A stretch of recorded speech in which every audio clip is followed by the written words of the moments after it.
to have Abel Ferrara as a guest today.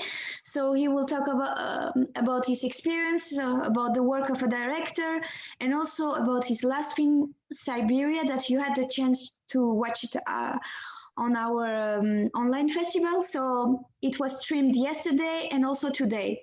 So yes, so you can start, Abel. And if you want to ask questions, you have the tab below called Q&A, and you can like ask them to me or online. You can turn on your cameras. Okay? Abel, is that okay for you? Yeah, let's go. Come on, talk to me, girl, guys. Don't be afraid. What do you want to know? I'm happy you saw the movie. I'm happy to be here. I know times are fucked up, man. You know, it's COVID, it's a disaster, but. Okay, so first question: how are you living this strange year in Rome? You know, I was lucky because we started. We have a film called Sport and Life, right? And all these guys can understand me in English, right? Hello. Yes. You can understand me. You can hear me. Yes, you yes. Understand me? Okay. Yes, very well. Okay, you hear me very well. Okay. Yeah. Okay, so we did a documentary called Sport and Life. All right, hon, you just say yes when I get right. Yes, okay. Yes. Okay, there's a place called IndieWire. You know what IndieWire is? No. It's a website. Can you tell everybody, because everybody can see this film? This is my new film. It came out today. Okay. Okay, called Indie, I-N-D-I-E. Yeah. Wire. You guys got Google there, right? This isn't like China, right? You guys can Google or what? Yeah, we have Google. Yes. Yeah, okay, you got. No, I'm talking. You guys are a free country, right? Yes. I mean, as free as you could be. So go on IndieWire, okay? And there's a film that we just did. Okay. Okay, wait, hold on. Okay. Mm-hmm. Sporting Life, yes. And we can watch it online. Yeah, okay. And so I got that job before February,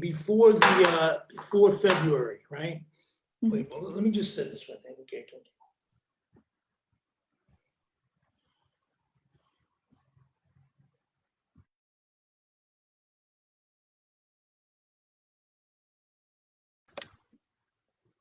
Okay.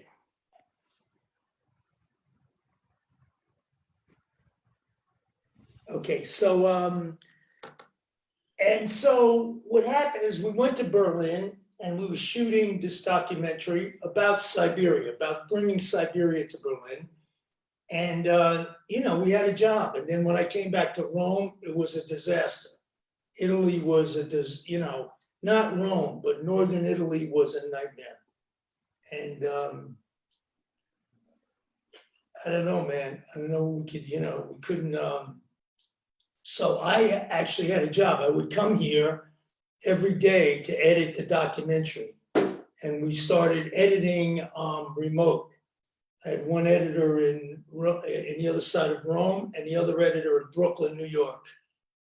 And so I worked during the period. You know, it's everybody knows with a quarantine lockdown, this is a nightmare. You know, and the disease. You know, listen, guys, don't treat it lightly because it's bad. You don't know what the long range effects of this are. You know, don't feel like because you guys are young, you know, it's all right. For me, forget it. I'm going to be 70 years old, so it's like a fucking death sentence for me. I mean.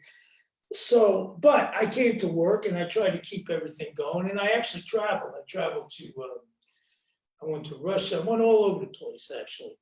You know, the mask on, keeping people away from me, trying my hardest. And now we just finished shooting a new movie. Okay. So we've been trying to go forward, but, you know, there's going to probably be another lockdown here in a few weeks. So in a few days, actually. So, I don't know, you guys locked down there. What's the status of the quarantine in Georgia? So everything is basically closed, but yeah. So no cinemas, no restaurants, no cafes, no schools. So yeah, we are stuck at home. For how long have you been like that? In March, there was a more severe lockdown. Yeah. So, but then it opened, and now from 1 month it's All closed. right. So it's the same thing here, guys. This is a nightmare. You know, I mean, I don't know what you can say. We could blame it on the Chinese, or we could blame it on ourselves. You know, I don't know what the fuck. But it is what it is. You know, no one asked for it, but it is what it is. I'm trying to do what I can do. You know, but we just got to keep our spiritual life intact, and we got to keep our creative life intact. You know, you got to use it to your advantage, because no one's changing it. It's not going away tomorrow. You know, you can't drink your way out of it. You know what I mean? We're here. We got to deal with it. It's a nightmare. You know, I wish I was there with you guys now, and we're all in a bar, or we're all in a cinema, but we're not. So we got to use what we have, the Zooms, the fucking, you know, the emails, connecting to who we connect with, stay tight with our family. I don't know, you got to find, it's, you know, but it's across the bear, man. It's like, you know, it's tough. Yeah.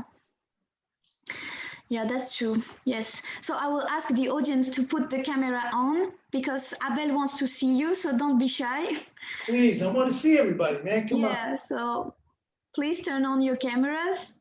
So anyway, I'm sure they will do it when they will have All a right, question. so let's have a question. Good. Somebody's, yes. Okay, so I have a question for you from one of the viewers. So can you tell us Who? From who? So I want to know their names. Are they a boy, it's a girl, an a male, female, young, old? It's an anonymous question, so I don't know. Yeah, and but I don't like to answer anonymous questions, man. I want to know who I'm talking to. Okay, so I will ask my question I had for you, because I'm also starting filmmaking since 4 years now, and I want to know how you started, how you felt that it was your started job. when I was 16 years old, okay? We had equipment then, you know, small little cameras. I just wanted to make films, and I just started doing it. I was a musician, I was a guitar player, and then,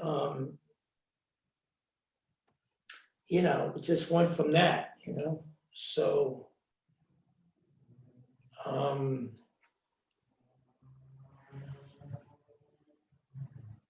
I don't know what to tell you. You know, I then went to university. I studied film at university. I always try to put my own movies together and do it. But I started when I was 16, you know, directing 1 minute little shorts, you know, all crazy stuff without sound. And I just worked my way up to, you know, longer films, 8 minutes, 12 minutes, 16 millimeter, you know. Went to university. I made like my big student film was like 25 minutes, 28 minutes. And then I got out into the world, you know, I mean, that's a big jump, you know, to go from university out to the real world where you have to try to make a living. But, you know, when I was at a university, there was a film business, you know, a real film business where, you know, I started making independent movies, you know, exploitation movies that I knew had an audience. So, but I just started shooting. It was something that was a gift to me. You know, I was a musician, I played in a band, but I'm really not a good musician. So, but filmmaking, I knew, you know, and then with the filmmaking, you can incorporate the music and the writing. And, you know, the filmmaking is like everything. So it's my passion. And I still have the same passion. I'm still doing exactly the same thing. I mean, I just made a movie. We just finished last week. I mean, we made it for very little money, man, almost nothing. You know, so I've made movies in my life for a lot of money. I made movies for no money. But I just keep shooting, man. Whether it's documentaries or features or whatever it is, it's like it keeps me alive and keeps me going forward. You know? And I have the same passion now that I had then, really. You know, it's like some kind of crazy fucking thing. You know, when you guys are all, you know, I'm sure you're all into making movies, or you wouldn't be here talking to me. And it's crazy, you know, what can I tell you?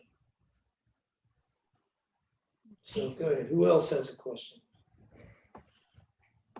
So we have also we have a lot of anonymous questions. So why are they all anonymous, guys? What's the matter? Don't you want to just say your name? Say if you're male, female. Say, you know, come on, man. Let me interact with you guys. You know. So yes, you have the chance to be with Abel today. So please feel free to ask him questions. Maybe you want to talk about your last films, not the last film, but the one we showed yesterday at the festival, Siberia. Yeah, I'm dying to hear. What do you guys think of it? I mean, can somebody talk and say, you can't talk it, right? I mean, nobody can talk about how they felt. I'm dying to hear what you guys thought of the movie. I saw it, of course, and for me, it was very like in another reality, like to see William Dafoe completely, like I felt like he was like a stranger for me. So is it about loneliness, humanity, or how do you explain this character? Well, what do you think? I don't know. I could not understand him well, so I was a bit. You couldn't understand the movie? Did you understand the movie at all? I would like to know what was the main message. And also, yesterday we had comments about it, and what was your, what you wanted to say about him? So that was one of the questions of the audience yesterday. So maybe you can explain how. Yeah, but I mean, my movie, I said everything there is to say. What do you mean, what do I want to say? What can you say about a man? It's complex. There's a million fucking things to say about it. It's not one thing.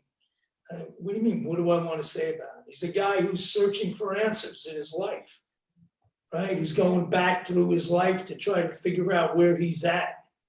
You know, he's confronting the relationships between his mother, his father, you know, his ex-wife, you know, his relationship to the fucking nature itself. You know, he's confronting his fucking dreams and his fears, whether it's being attacked by a bear or, you know, whatever, you know. Yeah, and we have a question, from Annie. So Annie, she's a girl, and how do you manage to How old is she? Annie, how old are you? She will answer now, 30. Okay, good.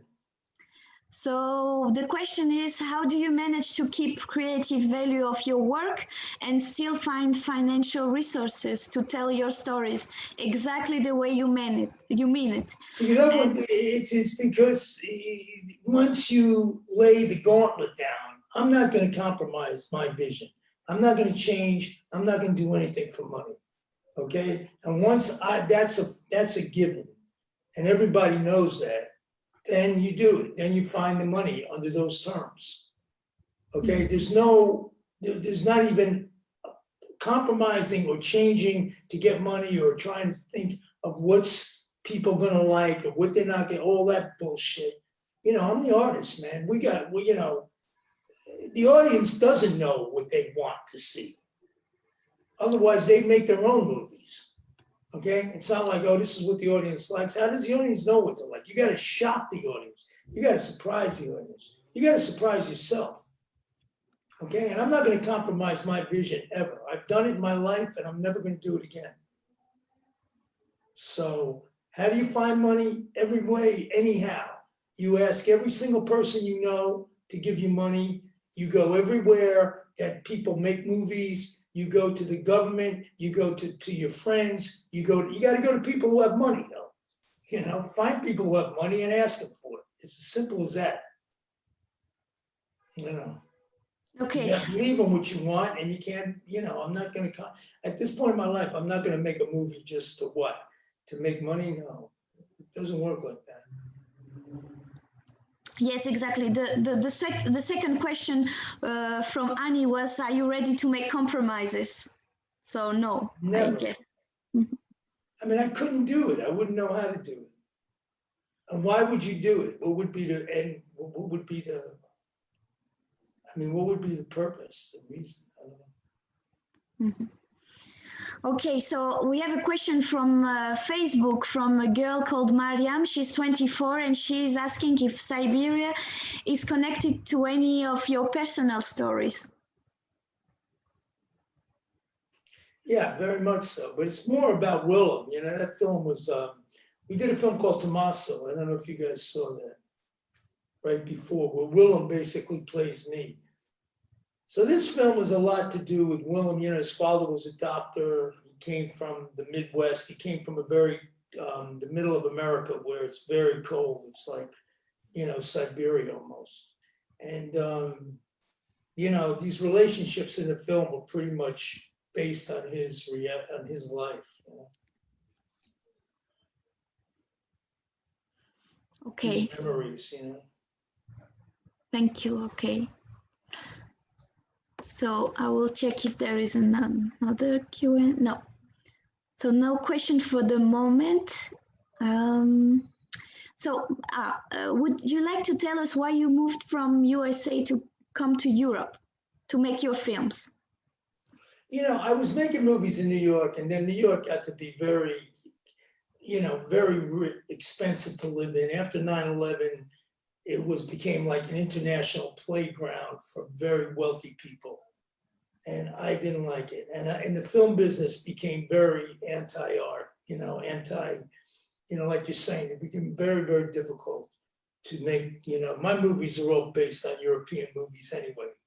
I mean, so, you know, there's great American directors, and sure, but the idea that the artist, that a filmmaker is an artist doesn't exist in the United States, you know, and I don't like that idea, because to me, it's you can't separate the business from the art, from the work, from the, you know, it's all the same. And in Europe, there's a culture, and most of our films were being financed in Europe anyway. I'm Italian American, so coming to Italy, I grew up in a very Italian, you know, as a young boy, I was like very conditioned in an Italian structure and an Italian lifestyle. So it was easy for me. We were getting money to come here. I was treated like an artist. I was treated with respect. You know, you don't get that in the United States. In the United States, nobody gives a shit what you do, who you are. It's just a matter of how much money you got. And I'm not into it. So then I was working in New York and working here. I got sober. I stopped drinking and doing drugs like 8 years ago, and that happened here. I was in a clinic here, like a rehab, where I got for like 4 months. And then I kicked my alcohol habit and my drug habit. That was like 8 years ago. Then I came back here to do Pasolini, and I met Christina, who's in Siberia. She plays the Russian girl. And she's from Moldavia. So I met her, and then we had a baby together. She had the baby, but I was right there. And, you know, I just settled here in Rome, because Europe to me is it gives me what I need, you know, and it's a lifestyle I dig. And, you know, and I'm not giving up, you know, I'm an American, you know, and I'm like, you know, I got the internet, I go back, I know all about what's going on in my country, you know, but for day to day, Rome is like a pretty cool place. And when you live in Rome, you know, you can, you know, it's like you live in Paris, you know, I'm close to Paris, I'm close to, you know, I go to St. Petersburg, I go to, you know, I go all over, man, you know, I travel all over Europe, and it's great. And I don't know, I'm just really lucky, and I'm happy to be here.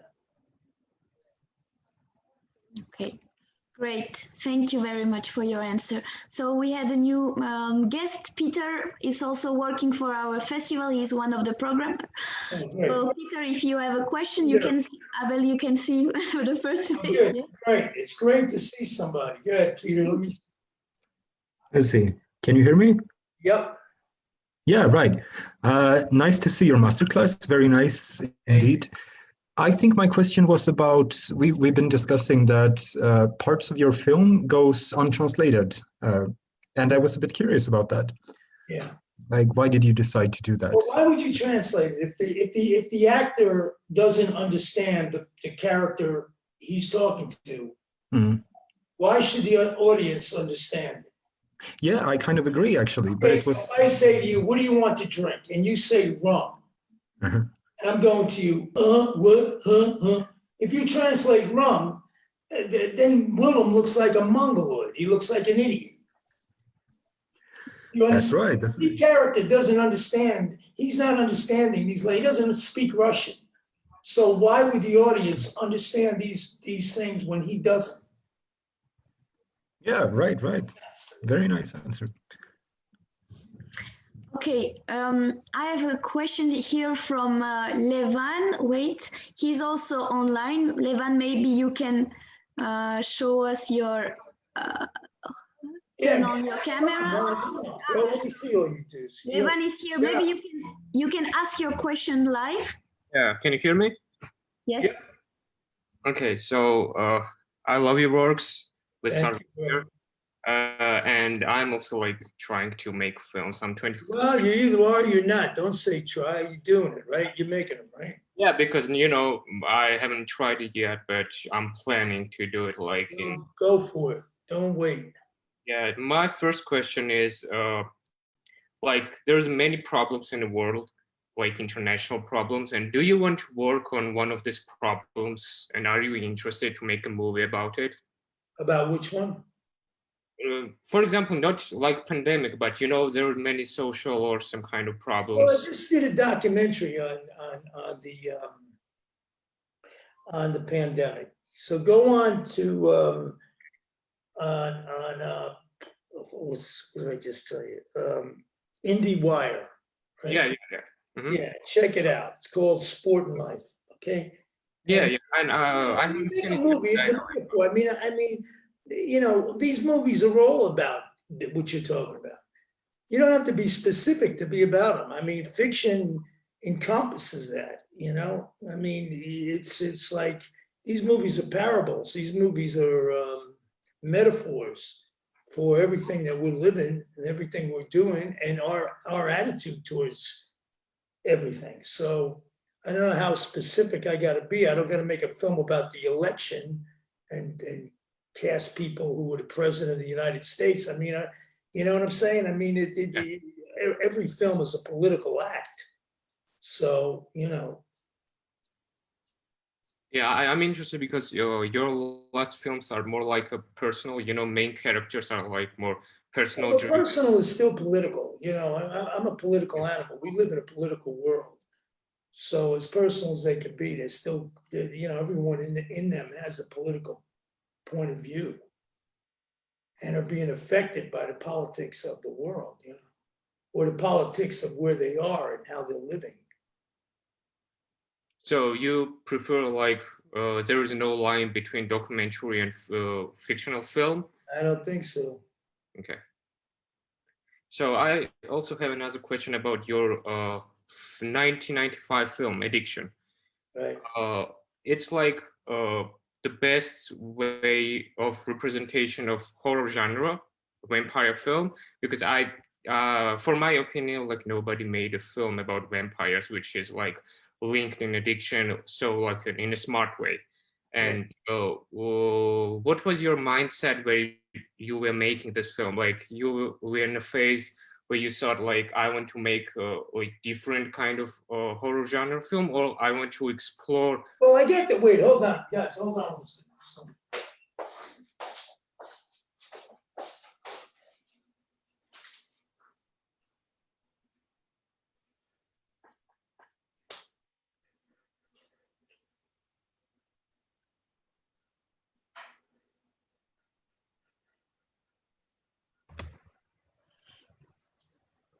So we're gonna wait for 2 minutes. We lost our host. All right, so let me answer that question. So it was written by my writer, Nick St. John at the time. He was a great writer. So again, the idea of the vampire is like age old.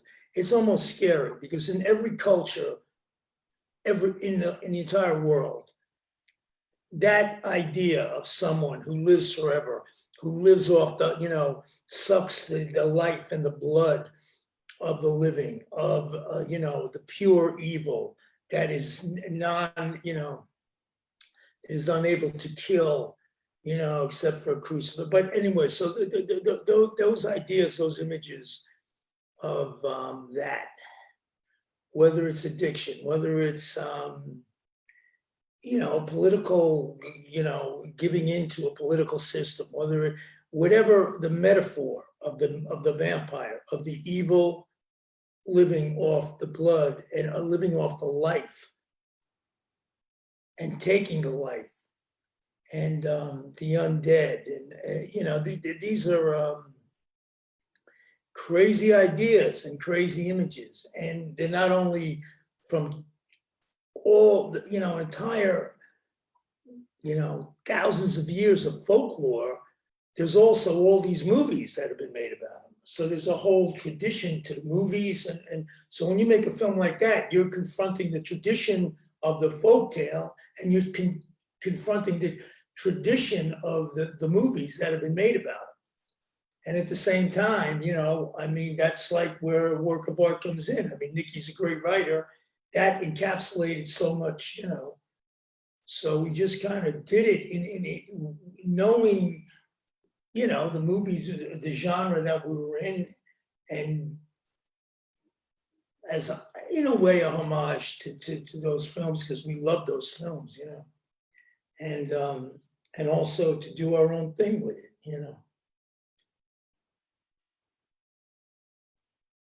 and explore it ourselves, Okay, who? So I have like extra question. Can I Yeah. ask? So what do you think, which like character you have made in your whole filmography is more like interesting as a character study for filmmakers and also for yourself? Lately we did the Strauss-Kahn was an interesting character. Pasolini was an interesting character. Siberia's on Willem, he's an interesting character. Tommaso was me. I don't know if I'm as interesting as they are. These other movies I think are more of the character, Harvey Keitel in Bad Lieutenant, Binoche and Juliet and Mary. I find people fascinating. So, that's one of the reasons I'm a filmmaker. So you like prefer more like character or, world around them, like story, because It's a tough question. It depends. It depends on the vision of the movie, Most of our films lately are always about one character. So the film we just did is the same thing, And we actually did the same thing where one actor played two different roles. So this is a new thing we're doing, because Willem plays like his father. Willem plays his part, the other character in that outpost. You know what I'm saying? So this is kind of a new deal with us.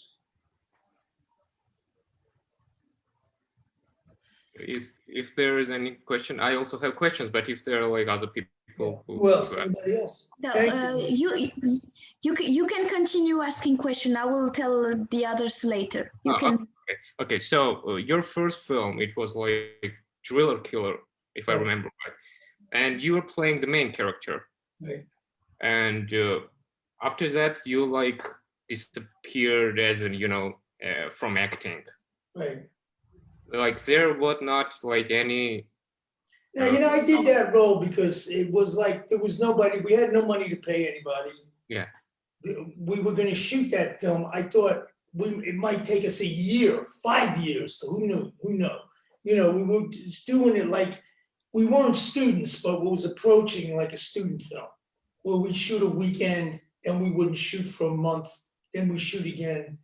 I mean, you're just not going to get an actor to do that. You know what I'm saying? And we didn't even have money to pay an actor. So at the end of the day, I just did it myself, not because I think I'm a great actor. And I didn't do a lot of acting. I mean, I was just basically playing a friend of mine who was an artist, and he lived with those two girls, blah, blah, blah. So I kind of just, mimicked him. So, I had no desire to act. And I have no desire because the people I know are much better than I am. If I thought I could act better than Willem, I would, but I don't think I can. In fact, I know I can't. It's obvious, so. And how you found like these people when you're doing your first work, you got to trust someone, and how you found these people where they said like, let's do this? To make the movie, the money or the people? No, like creative resource, not only just money. I grew up since I was 16, so I was with filmmakers. You know, I was at university for a long time, so you know, I always was around filmmakers and people who could help me. You know, and I was very focused and obsessive. So it's like either you could help me make a film, or I didn't even want to know you. You know, and it came with the money, and it came with the, you know, helping on the set or being an actor. You know, I was like just 100% of my life was just about who can help us make a film and who can't, you know, who don't want to, you know. And so my life was just narrowed down to the people around me. And it's still, right now, is the same thing. I mean, you know, I'm with the people, my editor, whoever's with me is helping making these movies. And if you can't help me make a movie, I mean, I don't, it's like, yeah, we're fine, you know. Party's over, yeah. Yeah. So who are the modern filmmakers you follow? Like you're following the next film and waiting for to check it out? I don't follow them. You know, I'm you know, my thing actually is I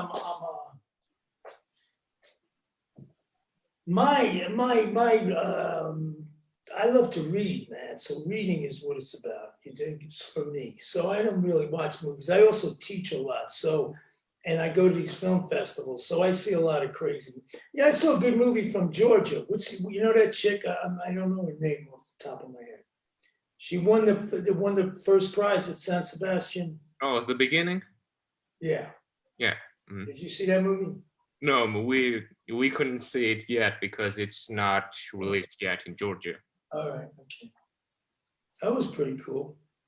I see a lot of movies by young people, you know, my students, where I go, and this and that, you know. And I don't watch a lot of movies because lately, for the last year and a half, I've been editing. We've been shooting or editing. So when I'm done editing all day, the last thing I want to do is look at a movie. I don't care whose movie it is. You know what I'm saying? So I saw a good movie. In San Sebastian, I was there.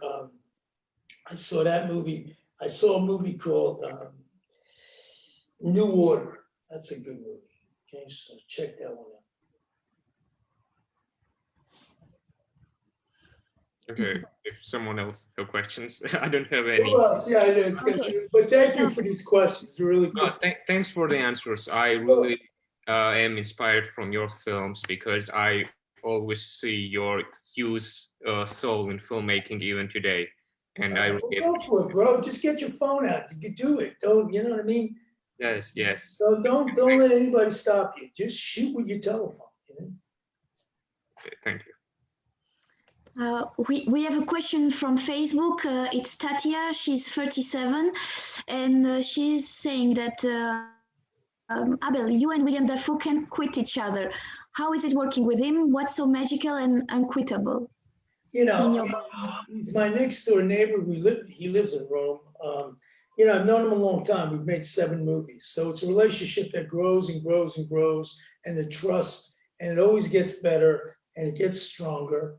And oh shit! Hello, can you still see me? Hello, can you hear me? Yes, someone just shared the screen. Yeah. All right. Okay. All right. So what else was I gonna say? Yeah. So it gets stronger and gets better, and I don't want to change. You know, I'm working with people that, you know, my crew basically is the same people. And it just, you know, it gets stronger and tighter. And then I start imagining stories for Willem, you know? So, you know, he's great. He's very, he's focused. He's there, you know. Go see the movie Tommaso. Try to find that movie because he's good in that. And you see a lot of who he is, you know. He has a spiritual practice. He's not a Buddhist, but you know, I'm a Buddhist. He's pretty close. You know, he's the real deal, you know. So he's very inspiring to work with, you know.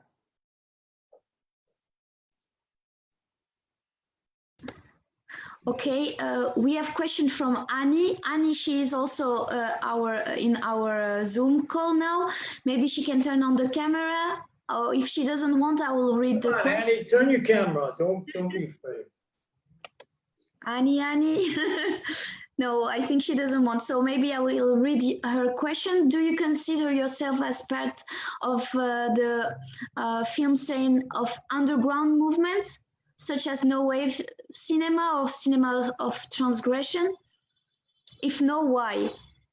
I mean, you know, I don't want to put a label on it, but yeah, I mean, that's our thing. We're independent. We're outside the system. And you know, to me, we are the system, you know, so, you know, everybody's out there on their own anyway, no matter who, you know, if you think you're this, that, or you have this group, in the end, if you're a filmmaker, it's you and your team versus the world, you know, I mean, so I'm not, that's my take on it. And, you know, we're basically independent New York City filmmakers, even if we're in Rome, you know. And we got every film, we have to find the financing, every film, we have to pull it together ourselves. But that's how we want it, and that's how we like it, so.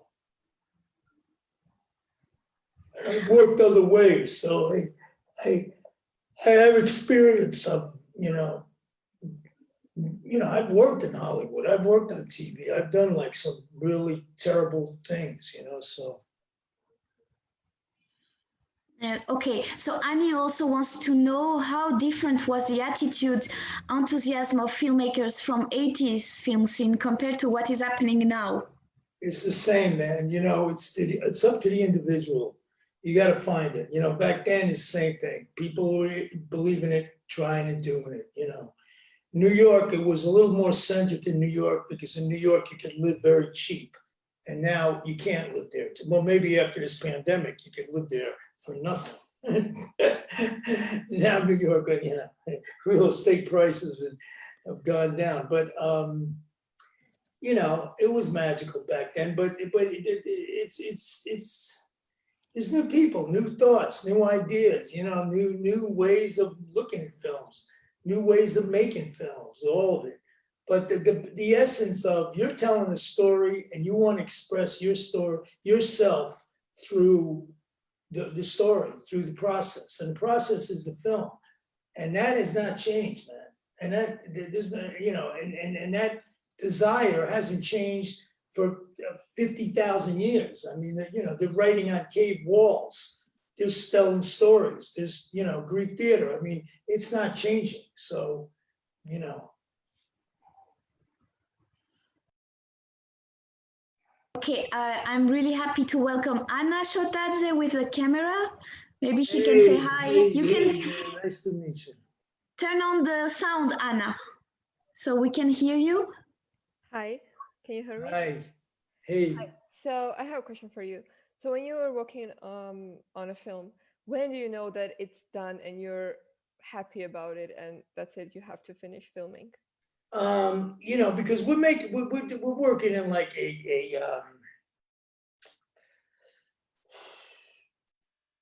in like a normal situation. We're raising money, and this last movie we just did, and it's not with Willem, it's with Ethan Hawke, and it's about a war movie set in Rome, okay, during the pandemic. We knew we were going to shoot 12 days, okay, which is fast. I like it fast. That might have been a little too fast, but whatever. We went there and we did it, okay? So we shot 12 days. We know we're going to try to get the film into the Cannes Film Festival. So the financing of the film, we try to make it as long as possible. The editing process for us always takes 6 months, okay? It just does. No matter how much we work, no matter how hard we work or don't work or whatever, it takes time for us. And we're talking about doing a feature film. So we're talking about a movie that's, say, 90 minutes or around 90. So when is it done? It's almost never done, you know? You never get to the point say, yeah, that's it. You're always fixing, always seeing things. Even when you see the movie done, quote unquote done, you say, I should have done that. I should have done, you know. You know, a lifetime isn't long enough to do a movie, but you know, you give yourselves you know, you're working in a reality. Films cost money. You're living in an economic reality, you know. It's not like I'm writing a poem and all I need is a pencil. You dig? Even if I was an artist, I need oil and fucking brushes. But, you know, it's kind of a thing that it's more, you know, locked into the economic reality of making it. So when you're making a film, do you kind of hear an audience like in your back of your head and you know that they're gonna have this reaction or that reaction? Do you imagine the audience or you just do it for yourself and you kind No, of but don't I care? mean, I am the audience. You know, I'm watching the film now. We shot it. Now we're editing. I'm feeling like how I would feel in a movie theater. Right. Like that shot, I want enough. I want music. You know, and it changes from movie to movie. Now we want things fast. We want things loud. We want, you know, we're into very, you know, we play music. So now we're into like really stroking the music. So go check out this movie, Sport and Life, because it's a documentary, but the tone of it and the beats of it and how the music is working, it's a lot different than Siberia. It's more the direction we're going in, you know.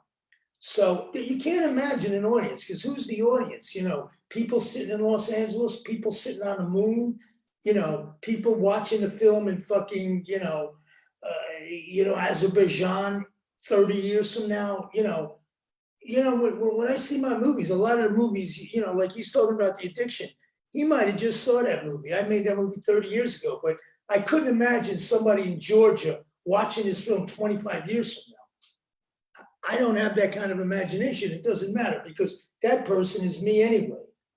You know, I mean, the way I'm watching the film is the way anybody else is going to watch the film.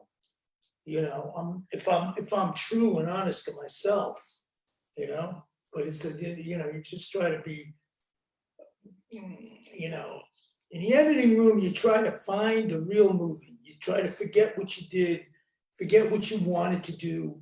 Just look at what did you guys really do? You know, me as a group, with the actors, with the fucking cameraman, with everybody. What did we really accomplish? You know, because just because I'm directing doesn't mean anybody's listening to me. You know what I mean? I can do a lot of directing. That don't mean the actor or the cameraman's listening. Do you think? Maybe he is, maybe he's not. You know. And sometimes I'm wrong, but you know, a lot of times I'm wrong. But sometimes me being wrong becomes right because somebody's, you know, it's the energy of the group that we're seeing. But the editing has to be honest to the energy of the film that you actually shot, not the film that you want to make. Okay, but you can't lose sight of what your original vision is either. You know. But you just got to let it develop. You know, these are all things that are easy to say, you know, but I struggle with it every minute of every day, you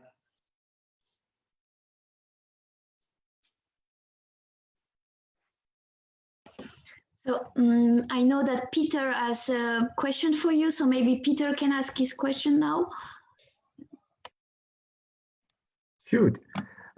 Two small questions. So Levan mentioned that your first film was The Driller Killer, but I know that before that you had a bit different direction. So I think you shot a film called The 9 Lives of something, which was more erotica. Before we did Driller Killer. You know, what we did was we were shooting in school and, you know, we were doing whatever we wanted because we were going to university. We could do, but when you made the jump from university to the world, where you had to make money, and you know, we made our first film because it was an opportunity to use equipment, an opportunity to get money, and it was like a pornographic film, and we were in it. I mean, I was in that much too. But and you know, if I was talking to my 25-year-old self, I would probably say, don't do it. You know, I mean, you don't need really? to. Sure. Really? Why would I make a pornographic film? You know, but at the time, it was our way of getting into commercial filmmaking. Yes, exactly. Moment, I was thinking at that moment, you know what I mean? Because I wasn't, when I was 25 years old, I didn't have the patience. I didn't have the long view. You know, if I was talking to myself now, I would say, hey, dude, just calm down. If you're meant to be a filmmaker, it'll happen. But when I was 25, I couldn't wait for anything. You know, there was an opportunity to get a camera, to shoot a film, to be with my guys. Yeah, so we had to have, you know, sex had to be part of it. And there was an audience back then in New York for the, in fact, those films made a lot of money, man. A lot of money. Yes, I know that, especially. But, I mean, I didn't make it, but that business does do that. But I don't want to be part of that business. I don't want to be an exploitation filmmaker. But Driller Killer was an exploitation filmmaking in another way, because it was violent. Yeah. Okay? We happened to be violent too, you know. I mean, we were angry and fucked up, and it was like 1977 and 78. New York was like, you know, riding that wave of, you know, New York was a disaster. The streets were violent. Punk rock was playing. We were as bad as everybody else. We were addicted to alcohol. We were addicted to drugs.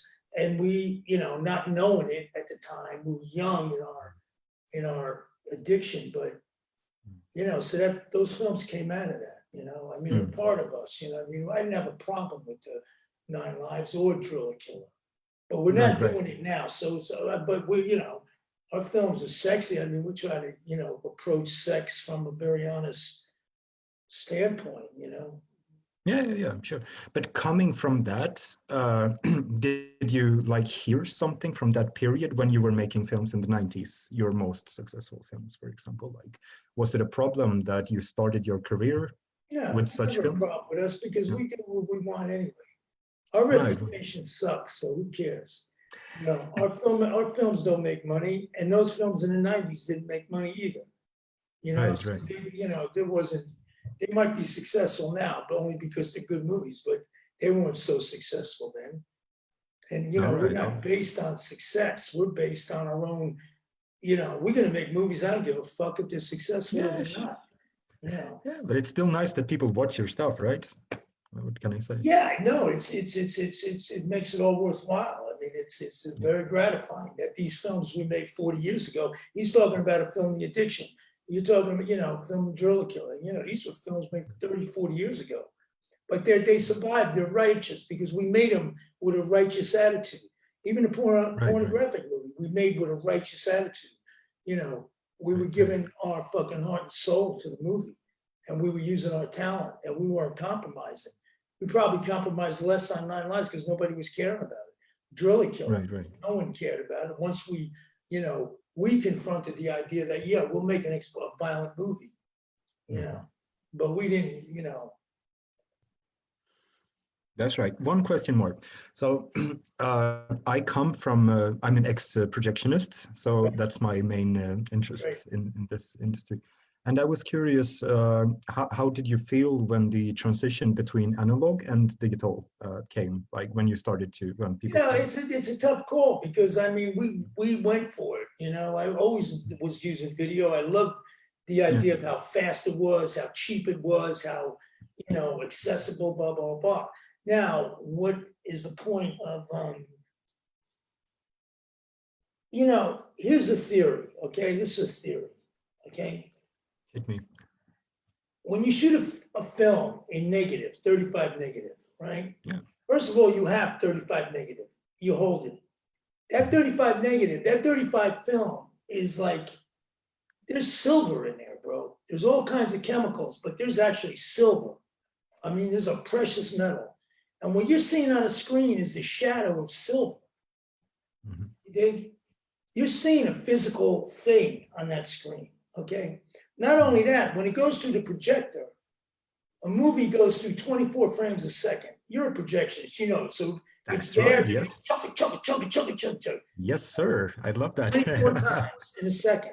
But at the same time, there's that space between those images. If you hold the film up, there's black there. There's the image, and there's black. I don't know these young kids have ever even seen a piece. They're frames. What can I say? Okay, that black. If you watch a movie, a 90-minute movie, you are sitting in absolute darkness for 12 minutes. Okay? Because between those images, you don't sense it, but you're unconscious. So you're sitting in the dark for 12 minutes. And maybe those movies happened in the dark, you dig? You're Mhm. sitting with a group of people in the dark for 10 minutes.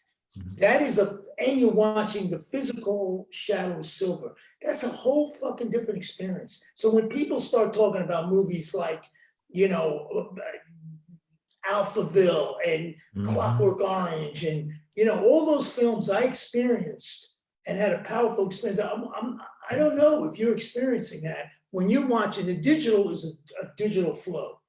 You know, the name of my last It's movie. impossible. It's impossible. Yeah. That's why I Right. like celluloid more. Yeah, okay, so this is just theory, but my last film is called Zeros and Ones.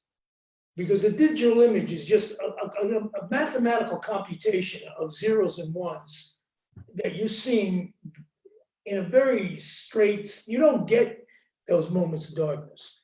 So I don't know, man. So you're asking me, I went right for the video at the time when the transition from shooting negative. I mean, there was no way we could have held it back. It was too cheap, too fast. The producers and the money guys all jumped Right, right. all over it. Now, you know, and when we finally, you know, even a movie like Pasolini was shot in negative. You know, I made a big deal about it. And the lab went bankrupt halfway through the shooting. You know what I'm saying? It's like, it just doesn't make any sense. So what we do now is in digital video, and we try to manipulate the image to look like Yeah. film later on. But it's not the same thing, man. Come on. No, it's not the same thing at all. I'm telling you, because you don't have those moments of what we're talking about, this darkness. But how One many more thing. movies in the world can show a real movie, can show a Right. 35 millimeter movie? So if you had a chance, would you ever have shot a film on 70 millimeters? Georgia, any movie theaters can show that? Right. Are there? Would you have shot a film on 70 millimeter if you had the chance? I'm not sure you did, but 70 millimeters. Would you have shot a I'm not into the big equipment and waiting around while I set up. You know, you work in that size, it's like you gotta have patience while I put the camera in. You know, I like fast, bro. I like shooting like this, man. I like shooting with the camera. You know, you boom, boom, boom. You know, you know, I work fast, so I don't know if I would. I'm not into. I mean, I get it, but I'm not 35. I think you get enough information. Sure thing. Oh, that was great. Thank you very much for that. Next. Anybody got something to say? Anybody want to talk about the movie? Everybody saw Siberia. Somebody want to? I have a question from Annie, who is the one who is here with us.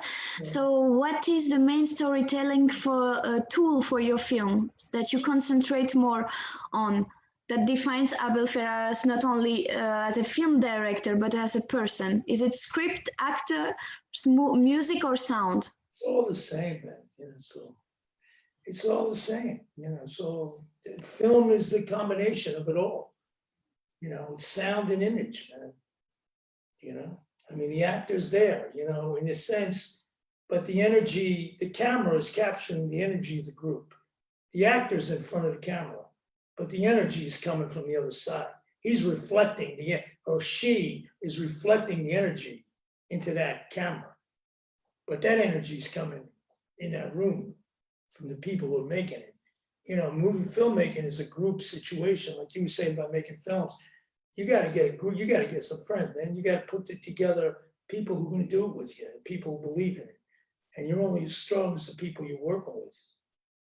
You know, I'm not a novelist and I'm not a painter or a poet, you know. I mean, hopefully there's poetry in the films, but, you know, I work with a group of people, you know, and it's also part of the financing and all of it. That's what films are, you know. It's a social movement, you know.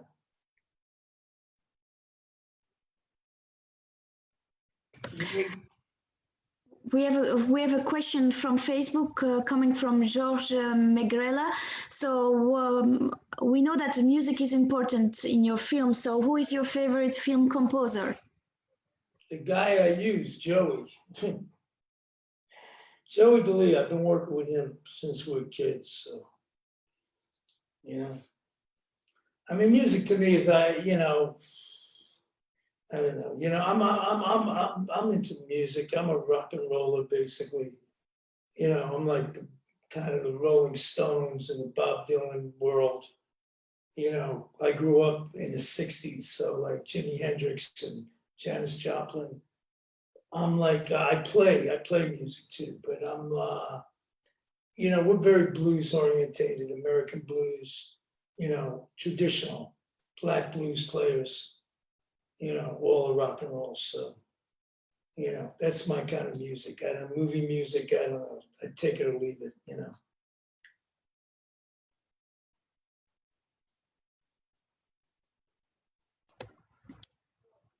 We have a question from Mariam, who is 24, and she's asking, what importance does the last song played by the end of the movie Siberia?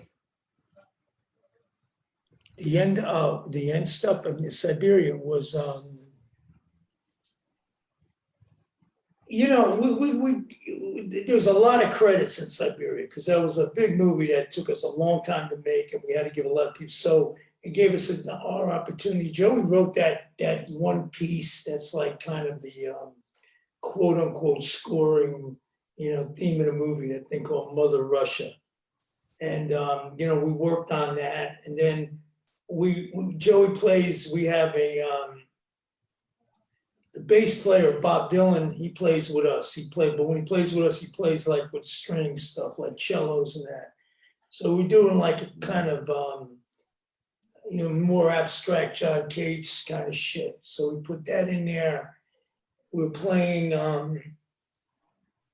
we're using like real, you know, Arctic winds, and we have these guys that actually go to these craziest places and record the most insane sounds, you know, from like, they'll go to Antarctica and you know, they're crazy guys. And they went to the Black Sea and actually was in a boat, and they recorded all these crazy radio messages from all the different languages that you could transmit. Anyway, these are kind of crazy guys. So we had all this like real Arctic wind, and we're playing instruments against that. And, you know, then he played that very classical thing. And then, you know, we're playing those piano things. We put a lot of crazy shit at the end. But you're talking about the end credits, not the songs, right? She's asking about the song Runaway. Oh, Runaway. Yeah. Runaway was the first record Willem bought when he was a kid. When he was he was like 8 or 9 years old. It's the first time he went to a store and bought a record. And that's the record he bought. You know what I'm saying? When I'm talking about the movie having a lot to do with Willem and his childhood and his actual memories.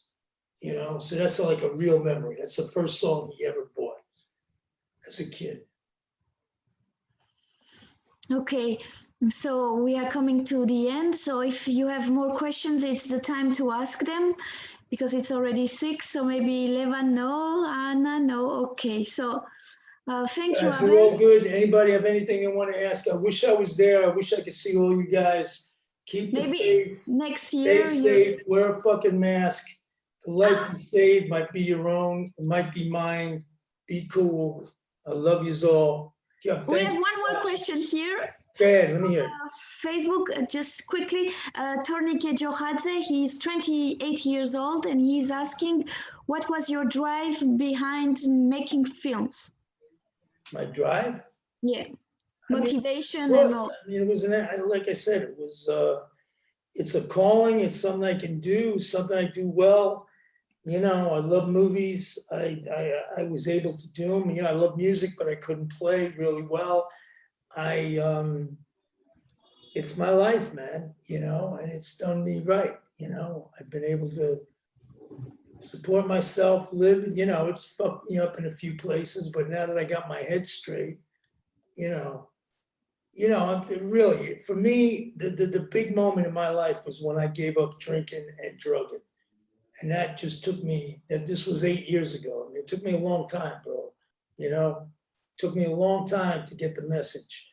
But I realized that I thought it was helping me and it was killing me.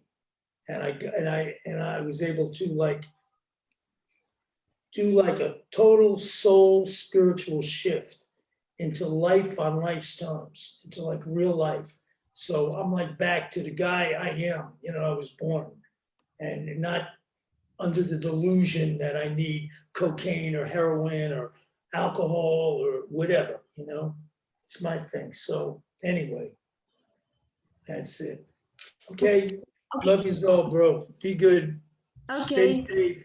Okay. Stay in touch. Thank you, hon. Thank you for everything. Thank you, Abel. See you in real next year. Thank you, guys. Bye bye.